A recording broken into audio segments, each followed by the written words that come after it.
Today on Film Learnin, we bring the thunder.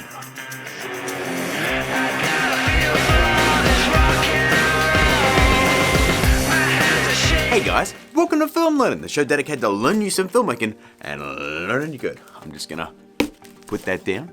Now, if you guys follow me on Twitter, that one right there, you'll know I saw Thor Ragnarok last week, and I pretty much got to work right away on making those sweet lightning eyes because I had a buttload of requests. And I mean a lot. So of course, that's what we're doing today. Now, if you're also interested in creating your own Thor Ragnarok title card, just click the card above my head right now because we already did that episode. It's pretty cool. Now guys, in order to complete this effect, you just need to shoot your actor just staring down the barrel of the camera and keeping their head relatively steady. And this tutorial does go part and parcel with After Effects CC, but if you do have CS6 or lower, you can still follow along. And if you head down below to filmlearnin.com/downloads, you can also download the free lightning pack.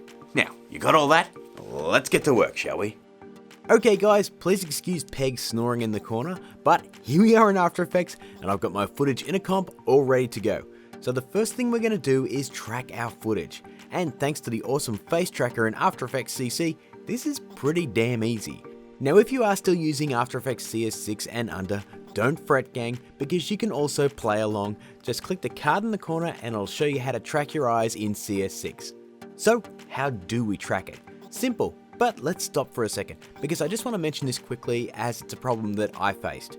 If you scale down your footage from a higher resolution like I have in a full HD comp, I've got 4K to full HD, you'll have to pre-compose your footage before you track it, as the tracker is going to interpret your footage and trackers as 4K, and any adjustment layers that you add to the tracking data won't sit properly as they'll be a totally different size. So do yourself a favor, either pre-comp your footage or just drop that footage into a comp as is. Okay, let's get back on track. See, tracking joke. Moving on. Let's head up, grab the pen tool and draw an extremely rough mask around our face like so.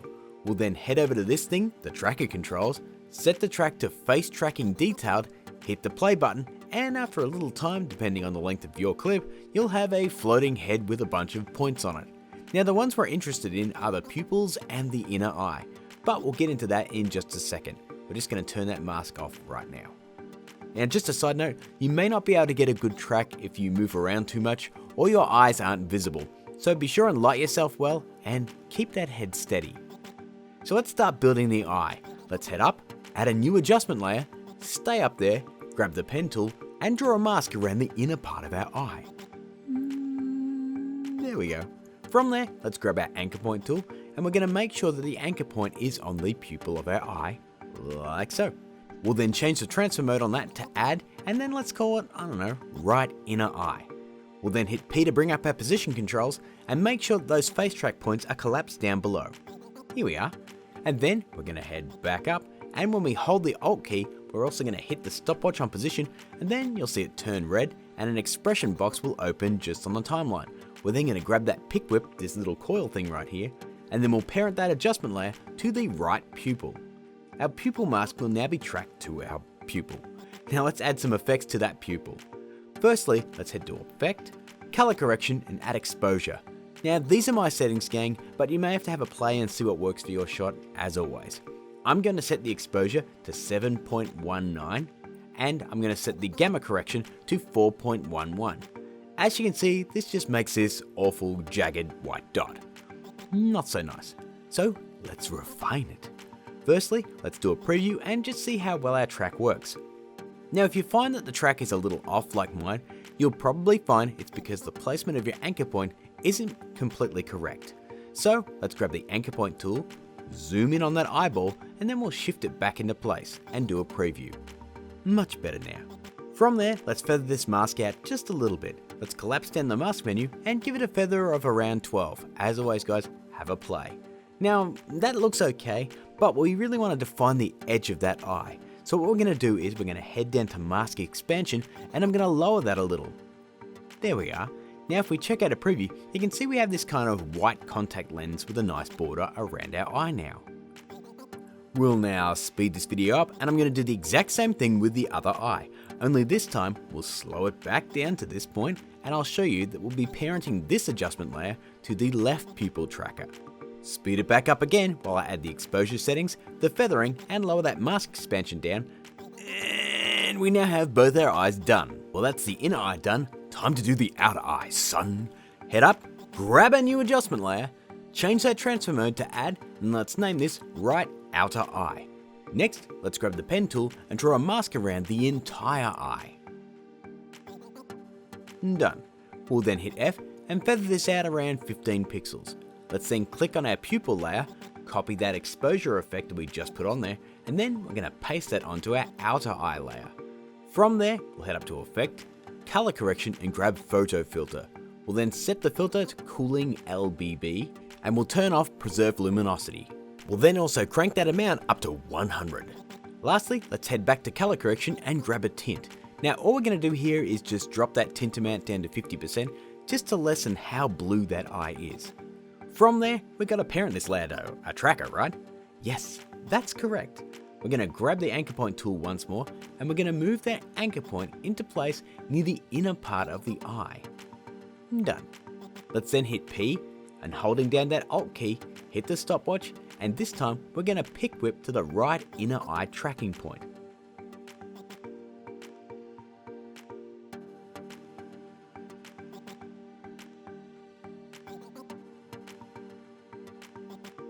Done. If we need to tweak the anchor point, let's do so, and then check out a preview. It's getting there. We'll then rinse and repeat this for the left hand side once again, follow the exact same steps as before until we get to applying the tracking point, because this is the left eye and we need to apply the tracking point from the left eye.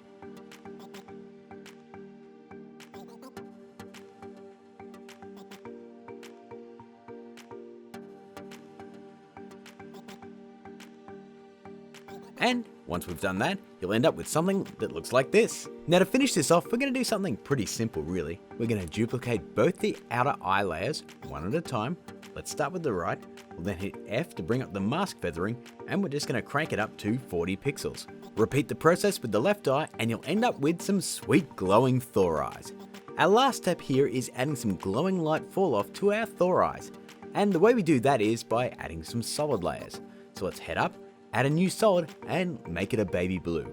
The actual color code I'm using is 66AEFF. We'll then hit OK, and let's just turn it off for now. We'll then drag it under all this adjustment layers so it sits on top of our footage. We'll then grab the pen tool and draw a very rough mask, kind of like the person had like emo mascara streaming down their face. Like that. We can then turn that layer back on and see how awful it looks. Just terrible. Let's then change the transfer mode to screen and make it look worse.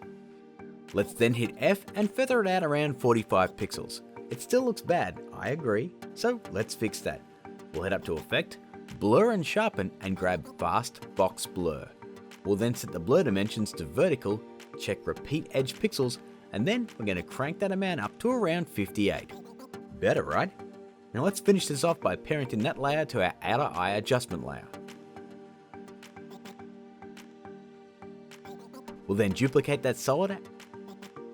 We'll then delete the masks that we just drew and turn it off. And grab the pen tool and draw a brand new one on top of our other eye.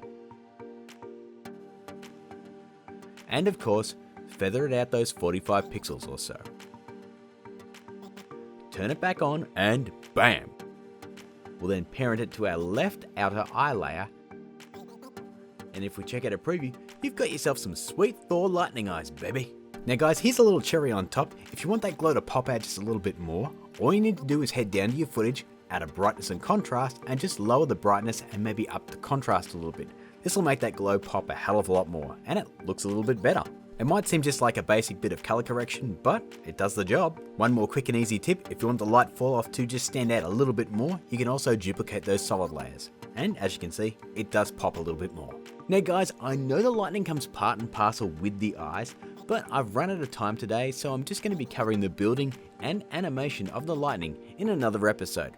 I do have a couple of lightning layers that I've made in the download pack, so do feel free to have a play with them in the meantime. But for now, that my friends is another effect done. Add up all those steps and you get something like this. Today on Film Learnin, we bring the thunder. So guys, that's my take on the Thor Ragnarok lightning eyes. It's actually pretty damn easy and you don't need any third-party plugins. So that's always a win, right? Now guys, as I said in the tutorial, I will be covering on how to create and animate the lightning, so just look forward to that. And if you do have a request, no matter how obscure or weird, throw it down in those comments, please. But as always guys, that is my time. If you did enjoy the video, please throw a like on it. Let's go for around about 200 likes. Let's just go crazy. And if you are new here, why not hit that subscribe button or maybe just turn those notifications on if you are subscribed because you don't want to miss a single episode. We've got a few more Thor ones coming up. My social media stuff, Facebook, Twitter, right above my head. I post a whole bunch of work in progress stuff all the time, guys, so be sure and check those both out. But until next time, keep learning.